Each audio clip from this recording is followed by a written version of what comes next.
ஒரே ஒருத்தரோட பசியை நீக்கினாலே அவரை நம்ம கடவுளுக்கு சமமா பார்ப்போம்.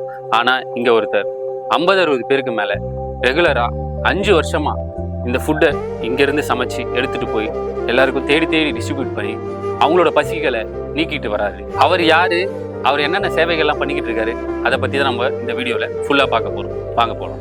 என் நேம் வந்து சதீஷ். நான் திருவள்ளூர் மாவட்டம் பொன்னேரிக்கு பக்கத்தில் ஆண்டார்குப்பம் அப்படின்ற கிராமத்தில் இருக்கிறேன்.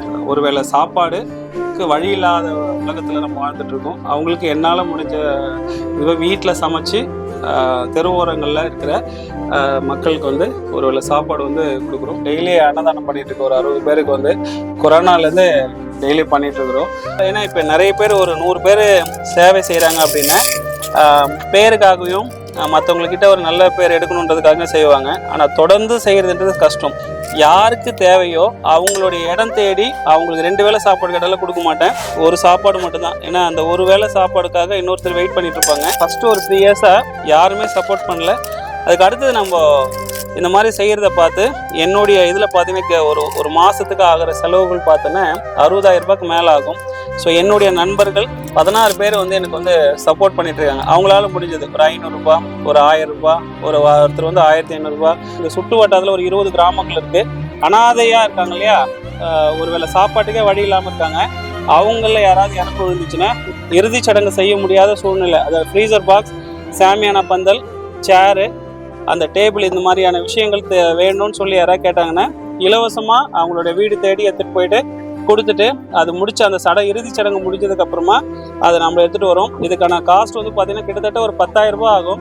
அது நம்ம யாருக்குமே வாங்குறது இல்லை. இலவச ஆம்புலன்ஸ் சேவையும், ஏன்னா இலவச ஆம்புலன்ஸ் சேவைனா அரசாங்கத்துக்கிட்ட லைசன்ஸ் வாங்கணும். அந்த ஆம்புலன்ஸில் ஒரு நர்சிங் முடித்த ஒருத்தருக்கு கட்டாயமாக இருக்கணும். நிறைய ஃபார்மாலிட்டிஸ்லாம் இருக்குது. ஏன்னா அது உயிர் சம்மந்தப்பட்ட விஷயம். அதுக்கான ப்ராசஸ் நோக்கி ஓடுறோம். ஸோ என்னோட எதிர்காலத்தில் நான் என்ன செய்யணுன்னு ஒரு முதியோர் இல்லம் வச்சு என்னால் முடிஞ்ச வரைக்கும் ஒரு 30 பேர்லேருந்து 40 பேருக்காவது நான் அவங்கள கடைசி காலத்தில் பார்த்துக்கணுன்றது என்னுடைய வாழ்நாள் நான் வச்சிருக்க ஒரு டார்கெட்டாக இருக்குது. ஒரு வாரம் செய்வானா அப்புறம் நிறுத்திடுவானான்ற மாதிரி பார்வையில் பார்த்துட்டு இருந்தாங்க. ஸ்டில் டெய்லி செய்கிறோம்.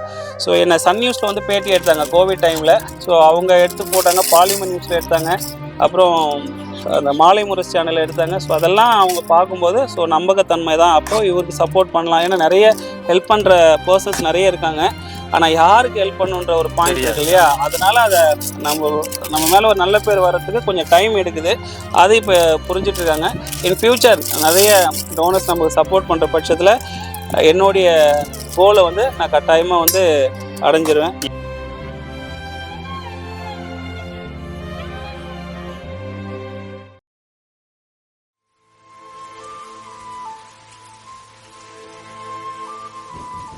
நல்லா இருக்கீங்களா? நல்லா இருக்கு. சரி வாங்க. சரி, சாப்பாடு செய்ய ஆரம்பிச்சிட்டோம். நம்ம அதை செஞ்சுட்டே பேசுவோம். டைம் இருக்காது, ஏன்னா பசியோட நிறைய பேர் இருப்பாங்க. அவங்களுக்கு டைமு கொடுக்கணும், இல்லைன்னா வேஸ்ட் ஆகிடும். சரி, இதுதான் நம்ம சமைக்கிற பிளேஸ். இப்போ பார்த்தீங்கன்னா தெரியும் உங்களுக்கு, வேலையெல்லாம் பரபரப்பாக நடந்துக்கிட்டு இருக்கு. இப்போ சார் கிட்ட தான் நம்ம வந்திருக்கோம். அவரை பற்றின டீட்டெயில்ஸ் நம்ம கேட்க போகிறோம். அவர் பேர் என்ன, அவர் என்ன பொசிஷனில் இருக்காரு, என்னெல்லாம் சர்வீஸ் பண்ணிக்கிட்டு இருக்காரு, வாங்க நம்ம போகலாம். சார் உங்களோட நீங்கள். ஹலோ, வணக்கம் எல்லாருக்கும். மிஸ்டர் பொன்னேரி யூடியூப் சேனலுக்கு என்னுடைய முதற்கண் வணக்கத்தை தெரிவிச்சுக்கிறேன். என் நேம் வந்து சதீஷ். நான் திருவள்ளூர் மாவட்டம் பொன்னேரிக்கு பக்கத்தில் ஆண்டார்குப்பம் அப்படின்ற கிராமத்தில் இருக்கிறேன். நான் வந்து Sridevi arts and science college கிருஷ்ணாபுரத்தில் இருக்கேன். அந்த கல்லூரியில் வந்து நான் கணித பேராசிரியராக இருக்கேன். 2009 டில் டேட் வரைக்கும் இருக்கிறேன். 15 வருஷமாக அங்கே கணித பேராசிரியராக இருக்கேன். ஸோ இப்போ பார்த்தீங்கன்னா நம்ம இன்றைக்கி நம்ம செய்ய போகிறது பார்த்தீங்கன்னா தயிர் சாதம் இன்றைக்கி செய்கிறோம். டெய்லி அன்னதானம் பண்ணிகிட்ருக்கோம். ஒரு 60 பேருக்கு வந்து கொரோனாலேருந்து டெய்லி பண்ணிகிட்ருக்குறோம். சார் நான் பார்த்தேன், பொமோகிரானேட்லாம் கட் பண்ணிட்டு இருக்காங்க, கிரேப்ஸ்லாம் இருக்குது. இது வெறும் தயிர் சாதம் மட்டும் கொடுக்கலாமே, ஏன் இப்போ இந்த மாதிரிலாம் எப்படி தருது? அதாங்க, இப்போ நம்ம செய்கிற விஷயம் குவாலிட்டியாக கொடுக்கணும். இப்போது பார்த்தீங்கன்னா தயிர் மட்டுமே கலந்து கொடுத்தாலும் சாப்பிடுவாங்க. அதில் கருவேப்பிலை, கொத்தமல்லி, இஞ்சி, பச்சை மிளகாய் போட்டு கொடுத்தாலுமே ஓகே தான். ஆனால் அதில் பெருங்காயத்தூள் வந்து மருத்துவ குணம் உள்ளது. கேரட்ன்றது பெருசாக ரொம்ப பெரிய காசு இல்லை. அந்த கேரட் போடும்போது டேஸ்ட்டு நல்லாயிருக்கும். அந்த பழ வகைகளும் வந்து வயசானவங்களுக்கு வந்து பழங்கள் வந்து நிறைய சாப்பிடணும்னு சொல்கிறாங்க. நம்ம கொடுக்குறது எல்லாமே முதியோர்களுக்கு தான் கொடுக்குறோம். அதனால தான் திராட்சையும் அதில் மிக்ஸ் பண்ணுவோம், மாதுளம்பழமும் அதில் மிக்ஸ் பண்ணுவோம். யாருமே இல்லாத அனாதை நமக்கு வந்து ஏதோ ஒன்று கொடுக்குறாங்க, ஏதோ ஒன்று சாப்பிடணுன்றது இல்லாமல் கொடுக்குற அந்த ஒரு வேளை சாப்பாடு வந்து ஹெல்த்தியாக, அதாவது திடமான ஒரு உணவாக இருக்கணுன்றதுனால தான் இந்த எல்லாத்தையுமே செஞ்சு கொடுக்குறேன். இங்கே சோஷியல் சர்வீஸ் பண்ணுறதே பார்த்தீங்கன்னா ஒரு யூனிக்கான ஒரு விஷயம். ஆனால் இவர் அதுலேயும் வந்து குவாலிட்டி அதெல்லாம் பார்த்து அந்தளவுக்கு வந்து மெனக்கெட்டு அவங்களாம் நல்லா வந்து ஹெல்த்தியாக இருக்கணும் அப்படின்றதெல்லாம் நினைக்கிறாரு. இந்த வீடியோ பார்த்துக்கிட்டு இருக்க எல்லாருக்குமே நான் ஒரு விஷயத்த சொல்லிக்கணும்னு நினைக்கிறேன். இப்போ நம்மளும் வந்து ஒரு டொனேஷன் பண்ணுறோம், நம்மளும் வந்து சோஷியல் சர்வீஸ் பண்ணுறோன்றது இல்லாமல் ஒரு குவாலிட்டியான சர்வீஸை வந்து கொடுக்கணுன்றது சாரோட வந்து ஒரு எண்ணமாக இருந்துட்டு இருக்கு. அதுக்காகவே நம்ம வந்து கண்டிப்பாக அவரை பாராட்டி ஆகணும்.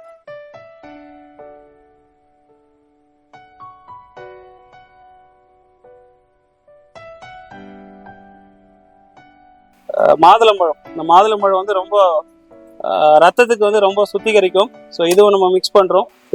திராட்சையும் ரொம்ப நல்லது, அதை நம்ம மிக்ஸ் பண்ணிக்கிறோம். ஒரு நாள் தயிர் சாதம், ஒரு நாள் லெமன் சாதம் செய்வேன், ஒரு நாள் புளியோதரை இருக்கு இல்லையா, புளி சாதம், அது சாம்பார் சாதம், அப்புறம் காலையிலையும் செஞ்சு கொடுக்குறோம் அப்படின்னு சொன்னால் வெண்பொங்கல் செஞ்சு கொடுப்போம். அப்புறம் ஒரு நாள் உப்புமா செய்வோம். ஏதாவது விசேஷ நாட்கள் வெள்ளிக்கிழமை அது மாதிரி வரும்போது பிரசாதமாக சக்கரை பொங்கல் அல்லது கேசரி அது மாதிரி செஞ்சு கொடுப்போம். அதுக்கப்புறமா பிரிஞ்சியும் செஞ்சுருக்கிறோம், பிரிஞ்சியும் செஞ்சுருக்கோம். சார் இப்போ இது எவ்வளோ நாளாக வந்து பண்ணிக்கிட்டு வேலை செஞ்சுட்டே நம்ம பேசலாம், டைம் இல்லை. நம்மளுக்காக நம்ம செஞ்சு எடுத்துகிட்டு வருவோன்னு அந்த 60 பேருக்கு மேலே காத்துக்கிட்டு இருக்காங்க. நம்ம அவங்களுக்காக ஸ்கிப் பண்ண வேணாம். நம்ம 2020 மார்ச் மாதம் 25ஆம் தேதி தான் ஃபஸ்ட்டு லாக்டவுன். அன்னிலேருந்து இதை செஞ்சிட்ருக்கோம். ஸோ நான் இன்றைக்கி செய்கிறேன் அப்படின்னா அதுக்கு ஒரு முக்கிய காரணம் வந்து என்னுடைய நண்பன் செந்தில். அவர் வந்து மீஞ்சூரில் இருக்கார், நானும் அவரும் பிஎட்ல வந்து கிளாஸ்மேட்டு. ஸோ ஃபஸ்ட்டு எனக்கு இதை பற்றி எதுவும் தெரியாது. அவர் இதை செய்யும்போது நான் மீஞ்சூருக்கு இங்கேருந்து போவேன், லாக்டவுனில் வண்டிலாம் அலோவ் பண்ண மாட்டாங்க. எனக்கு ஒரு இங்கேருந்து ஒரு 15 கிலோமீட்டர் நான் அங்கே போகணும். நான் இங்கே செய்ய முடியுமா அப்படின்னு கேட்டேன். கட்டாயமாக உன்னால் செய்ய முடியும், நான் இங்கே செய்கிறத பார்த்து நீ வந்து செய்கிறேன்னா நீ உங்கள் வீட்லேயே செய்யலான்னு சொல்லிட்டு அவர் தான் எனக்கு இன்ஸ்பிரேஷன் கொடுத்தாரு, மோட்டிவேஷன் பண்ணார்.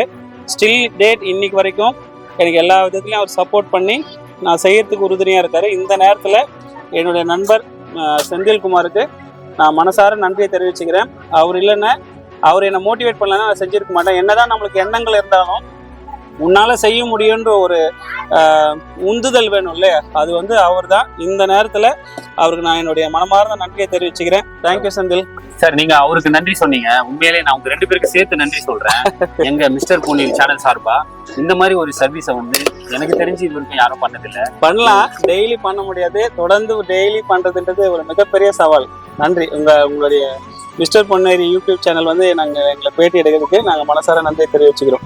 சார் இப்போ இந்த ஃபுட்டு மட்டும் நீங்க டிஸ்ட்ரிபியூஷன் பண்ணிட்டு இருக்கீங்களா, இல்ல வேற ஏதாவது இன்னும் சர்வீஸ் ஏதாவது பண்ணிட்டு இருக்கோமா? இப்போ நாங்கள் இது வந்து டெய்லியுமே ஒரு 60 பேரை செஞ்சு கொடுத்துட்டு இருக்கோம். அது இல்லாமல் இந்த அனாதையா இருக்காங்க இல்லையா, ஒருவேளை சாப்பாட்டுக்கே வழி இல்லாமல் இருக்காங்க, அவங்கள யாராவது இறப்பு விழுந்துச்சுன்னா இந்த சுற்று வட்டாரத்தில் ஒரு 20 கிராமங்கள் இருக்கு. இந்த கிராமங்களில் இருக்கிறவங்க யாராவது இறந்துட்டு இறுதி சடங்கு செய்ய முடியாத சூழ்நிலை, அதாவது ஃப்ரீசர் பாக்ஸ், சாமியான பந்தல், சேரு, அந்த டேபிள், இந்த மாதிரியான விஷயங்கள் வேணும்னு சொல்லி யாராவது கேட்டாங்கன்னா இலவசமாக அவங்களோட வீடு தேடி எடுத்துகிட்டு போயிட்டு கொடுத்துட்டு அது முடிச்சு அந்த இறுதி சடங்கு முடிஞ்சதுக்கு அப்புறமா அதை நம்ம எடுத்துகிட்டு வரோம். இதுக்கான காஸ்ட் வந்து பார்த்தீங்கன்னா கிட்டத்தட்ட ஒரு 10,000 ரூபாய் ஆகும். அதை நம்ம யாருக்கிட்டுமே வாங்குறது இல்லை. சார் இப்போ நீங்க 5 வருஷமா இந்த மாதிரி சர்வீஸ் டெய்லி பண்ணிக்கிட்டு இருக்கீங்க. இது எவ்வளவு சிரமமா இருக்குன்னு எனக்கு பார்க்கும் போதே தெரியுது. ஒரு 3 hours ப்ராசஸா இருக்குது. ஆமா. இது உங்களுக்கு வீட்டுல இருக்க அம்மா இல்ல ஒய்ஃப் இல்ல பசங்க இவங்க யாரெல்லாம் உங்களுக்கு சப்போர்ட் பண்றாங்க? 2 பேருமே எனக்கு சப்போர்ட் பண்ணுவாங்க. அவங்க இல்லாம இது செஞ்சதே இல்லை. எனக்கு எங்க அம்மா வந்து எனக்கு ஒரு காஃபி கூட வச்சு தரத்துக்கு என்னை கற்றுக் கொடுக்கல. எனக்கு இல்லை, எங்கள் வீட்டில் எல்லாருமே ரொம்ப செல்லம், எதுவுமே அடுப்பு கிட்டலாம் போக விட மாட்டாங்க. ஸோ அது மாதிரி தான் ஃபஸ்ட்டு 3 வருஷம் எங்கள் அம்மா தான் எல்லாமே செய்வாங்க, எங்கள் மனைவி தான் இதை ஹெல்ப் பண்ணி கட்டுவாங்க. இப்போ பேபி பிறந்திருக்காங்க, லாஸ்ட் 2 இயர்ஸால் அவங்களால சப்போர்ட் பண்ண முடியல, அம்மாவுக்கு ஹெல்த் இஷ்யூஸ்னால பார்க்க முடியல. கடைசி 2 வருஷமாக இப்போ நான் செஞ்சிட்ருக்கேன். ஆரம்ப காலங்களில் அவங்க சப்போர்ட் இல்லைன்னா இதை செஞ்சுருக்க முடியாது. இப்போ நான் ஒரு ஆளாக செஞ்சிட்ருக்கிறேன். ஸோ ஆனால் சிரமம் தான். ஏன்னா காலையில் எழுந்து இதெல்லாம் முடிச்சுட்டு நம்ம கோவில் வச்சுருக்குறோம், அந்த கோவிலாண்டே போகணும். காலேஜுக்கு இதெல்லாம் முடிச்சுட்டு 9:55 காலேஜ் போயிடணும். நான் ப்ரைவேட் காலேஜில் மேத்ஸ் ப்ரொஃபஸராக இருக்கேன். எத்தனை வருஷமாக இருக்கீங்க சார்? 2009 இருக்குது. 15 வருஷமாக அங்கே ஒர்க் பண்ணிகிட்ருக்கிறேன். ஸோ இந்த வேலைகளும் செஞ்சுட்டு, இது வேலைன்னு சொல்லக்கூடாது, சேவை, இந்த சேவையும் நம்ம மனசார செய்யணும். கடமைக்காக கொடுக்கணும்னு சொல்லி செஞ்சேன்னா இதில் நல்லா செய்ய முடியாது. உங்களுக்கு தெரிஞ்சிருக்கும், செஞ்ச விஷயம் லைவாக பார்த்துருக்கீங்க. நான் உங்களுக்கு டேஸ்ட் பண்ணுறதுக்கு கொடுக்குறேன், அதை நீங்கள் ஒரு பார்த்துட்டு சொல்லுங்கள் எப்படி இருக்குன்னு. எனக்கு என்ன முடியுமோ செஞ்சுருக்கிறேன், நீங்கள் டேஸ்ட் பண்ணிவிட்டு எப்படி இருக்குன்றதை நீங்கள் சொல்லுங்கள். ஏதாவது குறை இருந்தால் அதை நான் மாற்றிக்கிறேன். பார்க்கும் போதே தெரியுது நீங்கள் திராட்சை, அதுக்கப்புறம் பொமோகிரானேட்டு எல்லாமே போட்டு, கேரட்டு எல்லாம் போட்டு நல்லா லைவாக இப்போ பார்த்தீங்கன்னா அப்படியே கலர்ஃபுல்லாக இருக்குது. நீங்களே பாருங்கள், நல்லா தெரியும். இது உண்மையிலே வந்து இது பார்க்கும் போதே பாலாஜி கேப் சரவண பவன் மாதிரி ஒரு அப்பியரன்ஸ் எனக்கு கொடுக்குது. நான் சாப்பிட்டு பார்த்து சொல்கிறேன். இல்லைங்க, நான் சாப்பிட்டு நானே சொல்லக்கூடாது, ஆனால் நான் சொல்கிறேன், அவங்க 2 கடையுமே சாப்பிட்டுச்சு இந்த தயிர் சாதம். அந்த அளவுக்கு டேஸ்டா இருக்கு. சார், இப்போ நீங்க முதியோர் இல்லம் வந்து உங்களோட ஃபைனல் கோல் அப்படின்னு சொல்லியிருக்கீங்க. ஆமா, அது எந்த மாதிரி உங்களுக்கு எதனால அந்த அபிப்பிராயம்? இன்னைக்கெல்லாம் பார்த்தீங்கன்னா அந்த காலத்துலாம் கூட்டு குடும்பம் தான் வந்து ரொம்ப சந்தோஷமா இருக்கும். எல்லாம் கலகலப்பாக ஒரே அடுப்பில் செஞ்சு எல்லாம் ஒன்றா உட்காந்து சாப்பிடுவாங்க. இன்னைக்கெல்லாம் கல்யாணம் ஆனவொடனே அவங்க தனித்தனியாக பிரிஞ்சு போயிடுறாங்க. ஸோ ஒரு காலகட்டத்தில் அப்பா அம்மாவை வந்து பார்த்துக்கிறத ஒரு பாரமாக, சுமையாகவும் பாரமாக நினைக்கிற ஒரு அங்கமாக இன்னைக்கு மாறிடுச்சு. இதை நம்ம கண் கூட நிறைய குடும்பங்களை நம்ம இன்னைக்கு வரைக்கும் நம்ம பார்த்துட்டு இருக்கோம். ஸோ சின்ன பாயிண்ட் என்னென்ன, ஒரு குழந்தை அது வந்து எப்படி சொல்கிறதுனா பாத்ரூம் போயிடுச்சு, அது ஒரு பேம்பஸ் வச்சு நம்ம தொடச்சி போட்டுரும். ஆனால் எல்லாத்தையும் அது அந்த குழந்தைக்கு வந்து சுய நினைவு இருக்காது. அதுக்கு சின்ன குழந்தை அதே எல்லாத்தையும் ஆண்டு அனுபவிச்சு அவங்களுடைய கடைசி இறுதி காலகட்டத்தில் வந்து பார்த்தீங்கன்னா அவங்களும் ஒரு குழந்தையாவே மாறிடுறாங்க. அவங்களுக்கும் அந்த மாதிரியான கேரிங்கோடு பார்த்துக்கிறது இன்னைக்கு எத்தனை பேர் பேரண்ட்ஸ் வந்து அந்த குழந்தைங்க வந்து பார்த்துக்கிறாங்க. நீங்கள் கணக்கு எடுத்தீங்கன்னா விரல் விட்டு சொல்கிற அளவுக்கு தான் இருக்க மாட்டுறாங்க. ஸோ அதனால எல்லாரையும் நம்ம குறை சொல்ல முடியாது. ஒரு சில குழந்தைங்க நல்லா பார்த்துக்கிறாங்க. ஆனால் நிறைய பர்சன்டேஜ்னு பார்த்தீங்கன்னா அதிகபட்சம் பேர் வந்து ஒரு ஸ்டேஜுக்கு மேலே அப்பா அம்மா வந்து முதியோர் காப்பகத்துக்கு வந்து அனுப்பிடுறாங்க. நிறைய பேர் என்ன பண்ணுறாங்கன்னா, நாங்கள் மாதம் ஆனால் 10,000 கொடுத்துட்றோம், எங்கள் அம்மாவை வந்து இங்கே சேர்த்துடுறோம், எங்கள் அப்பாவை இங்கே சேர்த்துடுறோம், நீங்கள் பார்த்துக்கோங்க, அங்கே காசு நாங்கள் கொடுத்துட்றோன்னு சொல்லிட்டு இருக்காங்க. அந்த பேரண்ட்டோட மனநிலையை கொஞ்சம் யோசிச்சு பாருங்க. தன் குழந்தை பிறந்தப்போ நமக்கு அது பாரமாக இருக்குன்னு அவங்க எடுத்துன்னு போயிட்டு குழந்தைகள் காப்பகத்தில் விட்டுட்டு வந்தோன்னா அந்த குழந்தைகளோட நிலைமை என்ன ஆயிருக்கும். ஆனால் அந்த பேரண்ட்ஸு அவங்க பிச்சை எடுத்தால் கூட அந்த குழந்தைய நல்லபடியாக காப்பாற்றி ஒரு வளர்த்து விட்றாங்க. ஆனால் அவங்க வளர்ந்ததுக்கப்புறம் ஒரு ஸ்டேஜுக்கு மேலே அந்த அப்பா அம்மாவை எடுத்துன்னு போயிட்டு முதியோர் இல்லத்தில் சேர்க்குற வழி, நான் நிறைய முதியோர் இல்லத்துக்கு போயிருக்கேன், அது எனக்கு நிறைய வேதனை கொடுத்தது. ஸோ அதையே நம்ம பண்ணக்கூடாது அப்படின்றது தான். அதுதான் சார் நீங்கள் சொல்கிற மாதிரி கடமை, நன்றி கடமை, அதெல்லாம் தாண்டி இப்போ நீங்கள் சொல்ல ஒரு விஷயம், நீங்கள் செய்கிற விஷயம் அதெல்லாம் தாண்டி இருக்குது. அதெல்லாம் வந்து இந்த மக்களுக்கு புரியுமான்றது எனக்கு தெரியல. இந்த மாதிரி ஒரு வீடியோவை பார்த்தாவது எல்லாருமே கண்டிப்பாக புரிஞ்சுக்கிங்க நான் நம்புகிறேன். உலகம் ஃபுல்லாக இருக்கிற தமிழர்களுக்கு நான் சொல்லக்கூடிய ஒரு விஷயம் என்னென்னா, அந்தந்த ஊரில் உங்களால் முடிஞ்சது ஒரு நாளைக்கு ஒரு 10 பேருக்கு செய்யுங்க. 10 பேருக்கு முடியலையா, ஒரு இட்லி 5 ரூபான்னா 4 இட்லி 2 பேருக்கு ஒரு 40 ரூபா செலவு பண்ணி 20 ரூபா 2 பேருக்கு கொடுங்க. ஒரு மனுஷன் அப்படியும் முடியல ஒரு 2 இட்லி கொடுங்க.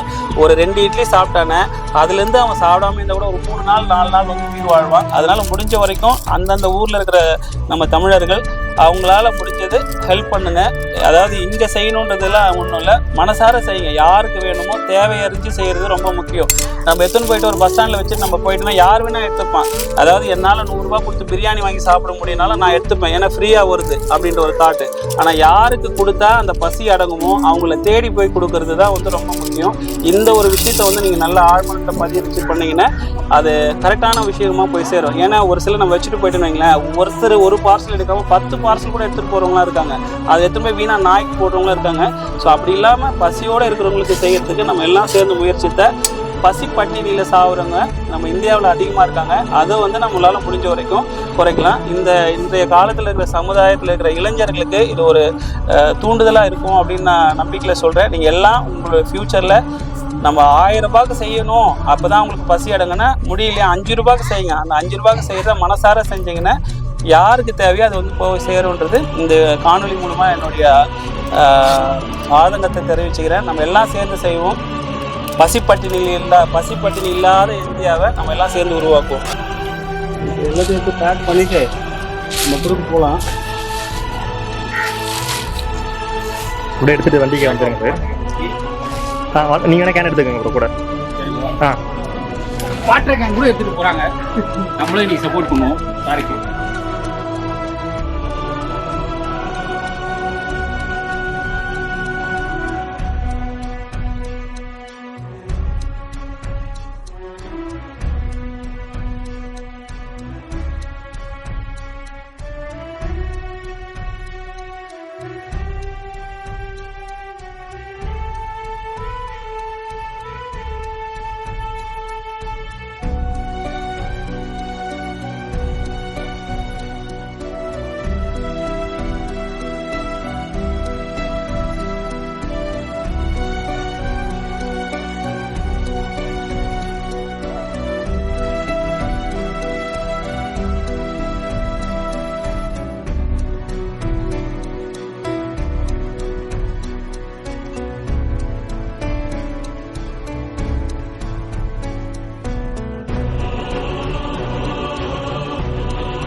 சாப்பிட்டு வேலைக்கு பாரு சரியா? சாப்பிடும்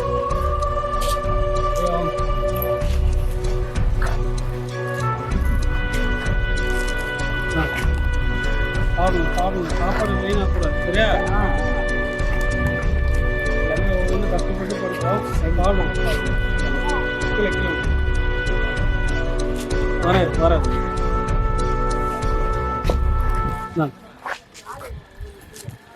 சாப்பிடுங்க. தண்ணி வாங்கிக்கோ தண்ணி வாங்கிக்கோ. சாப்பிடும்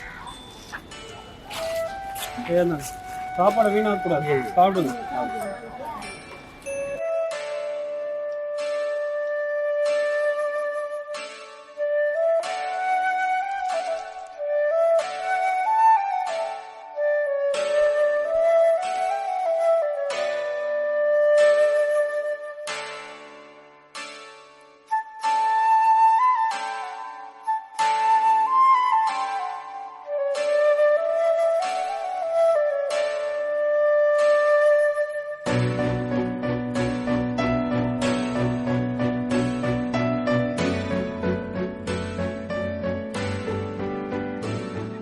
நல்லா இருக்குங்களா? நீங்கள் கண்ணாடி போடலையா? கை தைச்சிங்க. சரி சரி சாப்பிடுங்க. உங்கள் வீடு இங்கே தானா?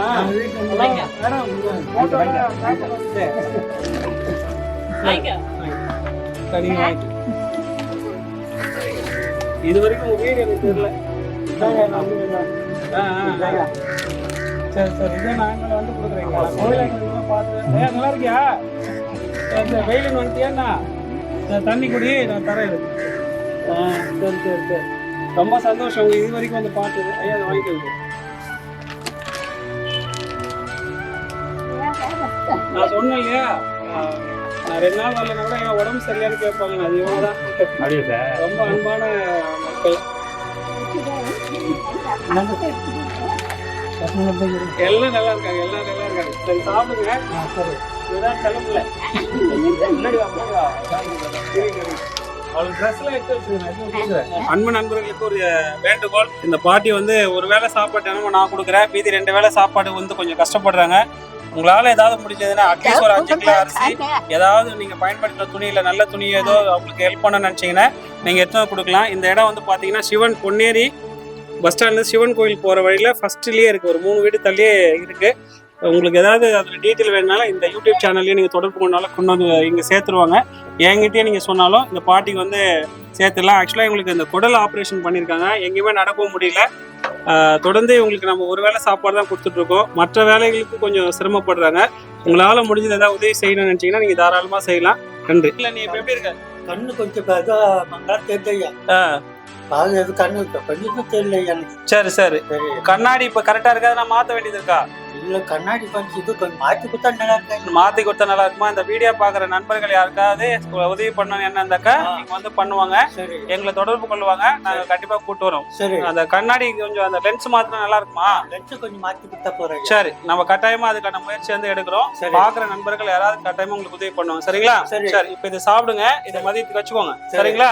சரி ரொம்ப சந்தோஷம். உடம்பு பாத்துக்கோங்க. சரியா? ரைட். இன்னைக்கு நாங்க சாரோட நின்று சப்போர்ட் பண்ணோம். அந்த மாதிரி இன்னும் நிறைய வாலண்டியர்ஸ் வந்து சாருக்கு சப்போர்ட் பண்ணணுன்றது எங்களோட வேண்டுகோளா இருக்கு இந்த வீடியோ மூலமா. இதுல இருந்து நான் என்ன சொல்ல வரேன்னு பாத்தீங்கன்னா, நம்ம எல்லாருமே வந்து இறக்கத்தானே பிறந்தோம், அதுவரை இரக்கத்தோடு இருப்போம். இதோட நான் சொல்லி இந்த வீடியோவை முடிச்சுக்கிறோம். நன்றி.